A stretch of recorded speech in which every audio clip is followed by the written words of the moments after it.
So you're sitting there scrolling through Instagram when suddenly you see it. That familiar orange box with chocolate brown ribbon. Your heart skips a beat. Someone just unboxed an Hermès Birkin bag.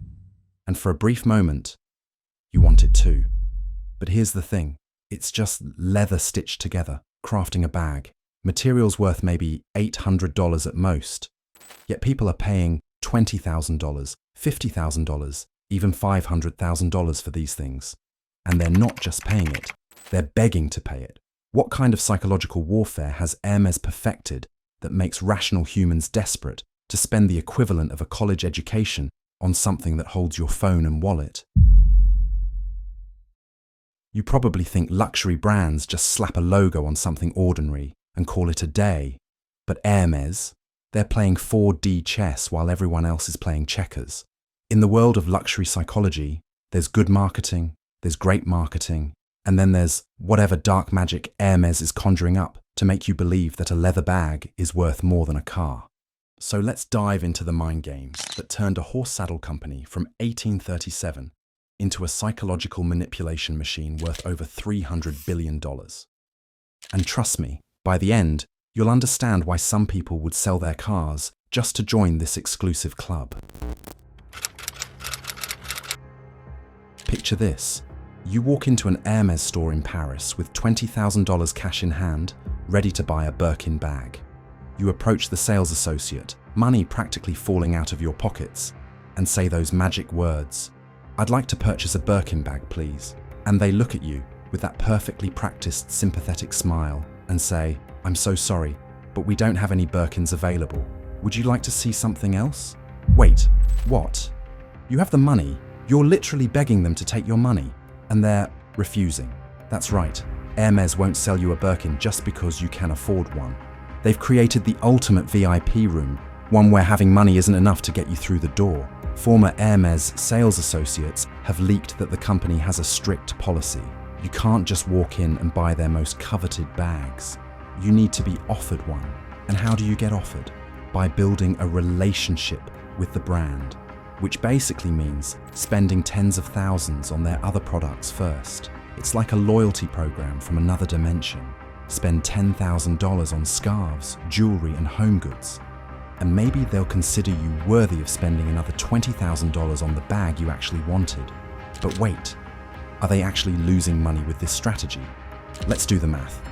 If Hermès produced enough Birkins to meet demand, they could sell maybe 3 times more bags. But then, they'd just be another luxury brand with expensive bags. By refusing to sell to eager customers, they've created something far more valuable: desperation. And desperation isn't just a feeling. It's a business strategy so effective that it's transformed how the entire luxury market operates. But if you think this is manipulative, wait until you see what happens next. In 2022, a Birkin bag's average waiting list was between 2 to 3 years. Let that sink in. People are waiting longer for a handbag than most people wait for a custom-built house. Actually, that's not quite right, because at least with a house, the builder tells you when it'll be done. Hermès, they don't even guarantee you'll get one at all. And that's when the psychological torture really begins. Former Hermès client advisor Emma Chen explains, "We never use the term waiting list with clients. We said we would keep their wishes in mind. This deliberate vagueness keeps clients coming back, spending more and more, hoping to prove their loyalty. It's psychological warfare. The uncertainty creates what psychologists call intermittent reinforcement, the same mechanism that makes gambling so addictive. Maybe this time you'll get lucky. Maybe this purchase will be the one that gets you on the list. Maybe if you buy just one more scarf. But the waiting game is just one piece of a much larger psychological puzzle, one that involves rewriting history itself to justify prices that would make most people's jaws drop." Every luxury brand tries to sell you on heritage, Italian craftsmanship, French artisans, generational secrets passed down for centuries. But Hermès takes it to another level. They don't just sell heritage, they weaponize it. In 1984, actress Jane Birkin was sitting next to Hermès chief executive Jean-Louis Dumas on a flight from Paris to London. She complained about not finding a leather weekend bag she liked. so he designed one for her. At least that's the story they want you to believe. In reality, Hermès was struggling to compete with more modern luxury brands in the 80s. They needed something to revitalize their image while maintaining their heritage appeal. The Birkin bag wasn't just a product, it was a carefully orchestrated marketing maneuver disguised as a charming coincidence, and it worked brilliantly. Now, Hermès claims each bag takes 18 to 25 hours to make by a single craftsman. They tell you that's why they can only produce so many. They tell you that's why they're so expensive.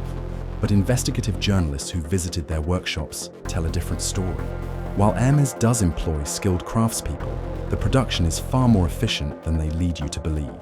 One former employee anonymously revealed, "We could double production tomorrow if management wanted to. The constraints are artificial." So when your sales associate tells you with practiced sincerity that we simply cannot make more without compromising our heritage of quality, what they're really saying is, we simply cannot make more without compromising our profits. But manipulating heritage is just the appetizer. The main course, convincing you that spending $20,000 on a bag isn't just reasonable, it's financially brilliant. Let me ask you something. What investment has consistently outperformed the S&P 500 over the past 35 years? Real estate? Sometimes. Gold? Not even close. Bitcoin? Too volatile. The answer? Hermès Birkin bags. According to a study by Bag Hunter, Birkin bags have increased in value by an average of 14% per year since their creation, with 0 down years. That's better than gold, stocks, or real estate. And Hermès didn't stumble into this by accident. They engineered it. By maintaining artificial scarcity, they created a secondary market where Birkins can sell for double, triple, or even 10 times their retail price. A bag that cost $5,000 in 2000 might sell for $50,000 today. So now, wealthy customers don't see themselves as spending money on a frivolous luxury. They see themselves as making a savvy investment. They're not being extravagant. They're being financial geniuses. How convenient for Hermès. But here's what they don't tell you.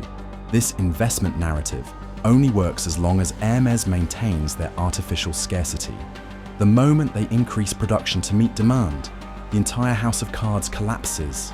It's like a luxury Ponzi scheme. It only works as long as new people keep buying into the illusion. And speaking of buying in, what about the millions of people who will never own a Birkin bag? Well, Hermès has a plan for them too, and it might be their most brilliant move yet. Most brands would kill for the kind of packaging recognition Hermès has achieved. That distinctive orange box with the brown ribbon has become more iconic than the products inside it, and that's by design. The orange box does something psychologically powerful.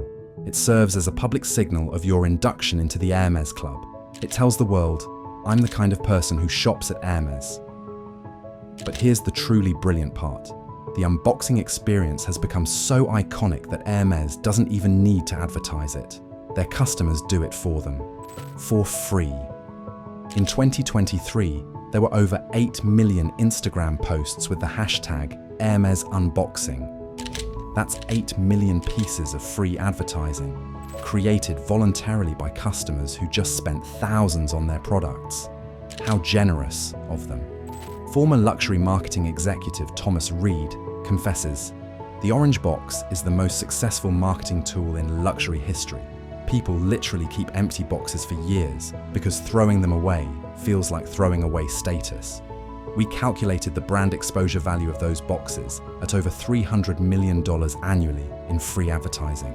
People keep the box, display it, photograph it, because throwing it away feels like throwing away status. Former execs call it the cult of the box. A brand so strong, its packaging has value. And once you're in this deep, there's only one logical next step. Now let's put all the pieces together to see the full psychological masterpiece that Hermès has created, an ecosystem so perfect, it's almost impossible to resist. This is the psychological game Hermès is playing. First, they make you beg to give them your money. Then, They make you spend more money on things you don't want to prove your loyalty. Next, they make you wait years with no guarantee of success. They convince you that your frivolous purchase is actually a brilliant investment. And finally, they get you to advertise for them for free.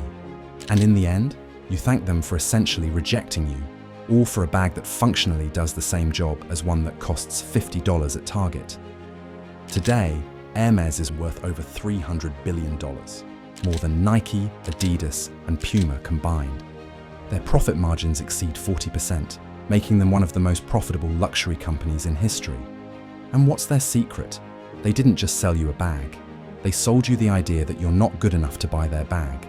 And paradoxically, that made you want it even more.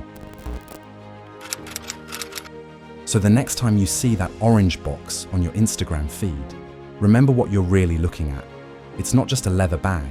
It's an emblem of status so powerful that rational people will spend a year's salary just to possess it. It's membership to an exclusive club that most aren't invited to join. A statement that whispers, "I've made it," louder than words ever could. And yes, Hermès has manipulated every psychological trigger to make you want it. But maybe that's exactly why it works so well.